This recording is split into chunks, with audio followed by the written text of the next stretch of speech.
and welcome to yet again another video. In this channel, as I had mentioned earlier, our goal is to walk with you the journey of ensuring that your sales team are well empowered to be able to deliver the kind of results that you expect in your organization.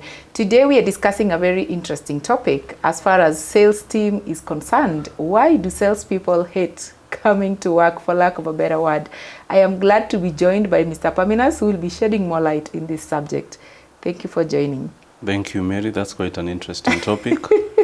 Yes, I know when it comes to sales, sometimes salespeople, we might not be very good with reporting, but now to an extent of dreading coming to work, what are some of the common reasons from your experience that salespeople dread coming to work sometimes? There are many reasons, Mary, and I would say one of the reasons is the pressure. And not just pressure, because sales itself, it comes with pressure, you know, facing clients, being rejected. But then you find if the pressure is ordinarily high, then you find the salesperson you really not, I mean, they'll not be looking forward to coming to work. So that's number one. Number two is if you don't equip your sales team with the right resources, you know, you don't empower them. So you're expecting results, and yet you've not empowered them. So you have instances where a salesperson is sent to the field and they're not given transport, or they're not given airtime for communication, or even the basic tools of trade. You know, you want someone, the internet is not working, the network is not strong. So resources are very important. Another reason could be inadequate or not training. And training, like I've said before, falls in two categories. It could be product knowledge or service, whereby this salesperson, they need to know what they are selling. Or it could be the sales skill. So you could have hired someone, they do have the passion, they want to do the job, but they're really not, they don't have the sales capability. So this is where the sales skills come in handy.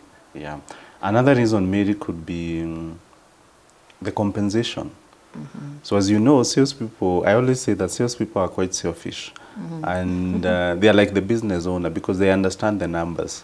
So you cannot be expecting this salesperson, today they brought you $1 million, tomorrow they put in a lot of effort, they brought 1.5, the other man they bring 2 million, and yet their basic pay is the same. There are no commissions, you know, there's no incentive. So if you look at the pay structure, if it's not motivating, obvious, someone would dread coming to work because they'll ask, what's in it for me? Yeah. And the last reason is you could be offering someone commission, you could empower them with the right resources, you could even train them. But let's not forget, you're dealing with human beings. Human beings, they want to be recognized. They want to feel that when they've done a good job, they're appreciated. And it's not just fighting, oh, Mary, you've not achieved targets this month, and someone is all over you. But when you do a good job, someone is quiet. Yeah. So I would say, based on my interaction with the salespeople, those are the common issues they bring forward. Yeah. You've talked about compensation and maybe good incentive structures. How can these help to motivate sales team? Yeah, compensation is very important. Like I said, salespeople understand the numbers, they can see what they've been able to do, to bring in. They know the effort they put in, you know, to be able to achieve the results.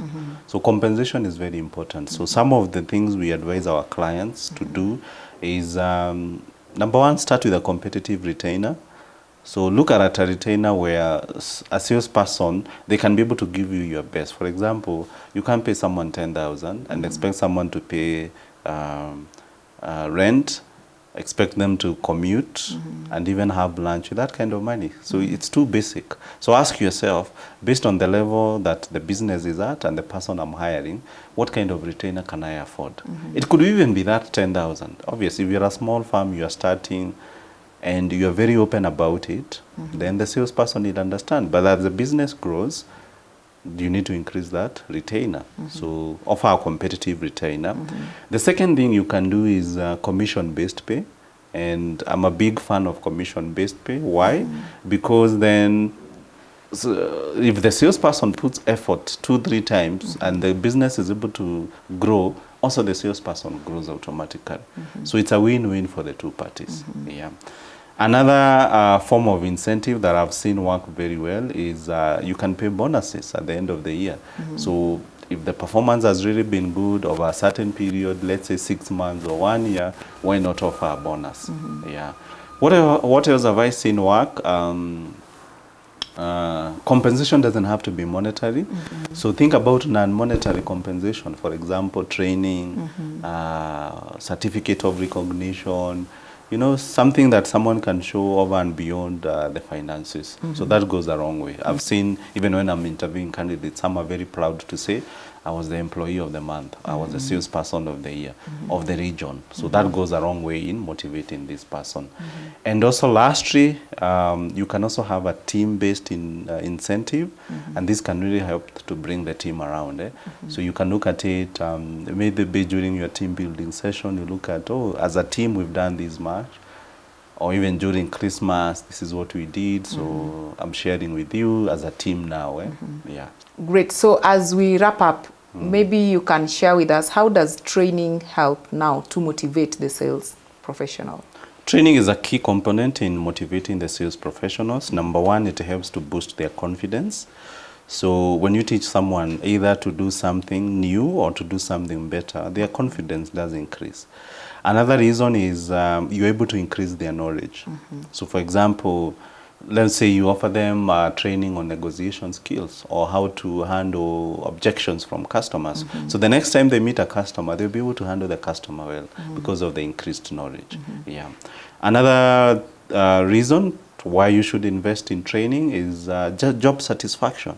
So you'd imagine in a month, we're always talking about results, client, you know, have this client paid, who is behind, debt correction and all that. So take them out of the office. So that will help, you know, that time you're not interacting with clients. It will help in terms of job satisfaction. Yeah. Another reason is skills development. So as they increase their knowledge, they are gaining a skill. Yeah, so it could be as simple as presentation skills. It could be as simple as client relationship management. So the more you train them, the better they become. Yeah. And let's not forget, for the salesperson, it helps, it aids when it comes to their career growth. Yeah, so I would say companies, they shouldn't shy away from investing in training. It does help the company in a big way, and also the individuals, they do benefit. So it's a win-win for both parties. Yeah. I remember in our last video when we were discussing, and you mentioned that some professionals, they don't really find themselves in the sales profession, courtesy of what they studied. Yes. Yeah, but really now to be able to also empower them and build their passion to motivate them. Yeah. This conversation really comes in handy for employers. Thank you, Mary. 80% of the salespeople, I call them accidental salespeople. This is not what they wanted to do for a living. In fact, maybe that's another topic we should cover. So, yeah, majority of them, maybe they got into sales, they loved it, or they have the personality, or they didn't have a choice. So it's not really something maybe they're passionate about. But you find the others who over time, when they learn how to do it, the skills, and this is where training comes in, they really thrive. Yeah, so that's a very good observation. Great, thank you for sharing with us. Yeah. Indeed, motivation comes in handy if you are an employer, and perhaps maybe you could be wondering, why is it that my sales team dread coming to work? I believe you found this video very insightful, and we encourage you to reach out to us, because the beauty is that we do have customized sales training programs that are able to address the needs of your sales team, to empower them, to ensure that they are able to deliver at their best. The link below will guide you on how to reach out to us, and we look forward to walking the journey with you. Thank you for watching this video. See you in the next one.